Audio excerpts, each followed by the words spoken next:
Bismillah, alhamdulillah, wassalatu wassalamun ala ashrafil mursalin, amma ba'd. Сұрақ жағдайы бола тұра, зекет бермеген адамның үкімі қандай? Зекет жөнінде тілдік мағынасына тоқталар болсақ, зекет сөзі араб тілінде тазалық, өсіп өну деген мағыналарды білдіреді. Исламдағы шариғаттағы зекет мағынасы нисапқа мал мен мүліктің иесінің өзінің дүниесінен Аллах тағала белгілеген зекетінен өз иелігінен шығарып, кедейге тапсыруға деген терминдік мағынаны білдіреді. Бұл зекет жөнінде Алла субханаллаху тағала Құран-ы Кәрімде бұйырып былай деп айтады.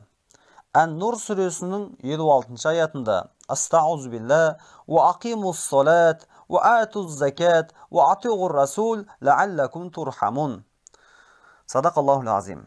Аса қамқор ерекше мейірімді Аллах тағала былай бұйырады: намазды толық орындаңыздар да зекетті беріңіздер, әрі пайғамбарға бойсыныңыздар, әрине мәрхәметке бөленесіздер.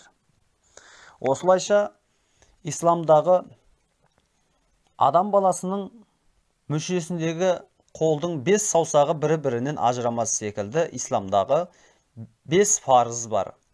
5 парыздың бірі ол адам баласының дүние мүлкінен берілетін зекет. Ол парыз болып саналады. Егерде адамдардың бұл қоғамдағы зекетті орындау арқылы беретін пайдаларының бірі қарым-қатынастағы бай мен кедейдің арасындағы мейірімділік жақсарады. Егерде зекетті орындамаған адамдар өзіне зекеттің берілуі тиіс болған адамдардың арасындағы қарыздарын орындамаған адам болып саналады. Бірақ діннен шықпайды. Ақырда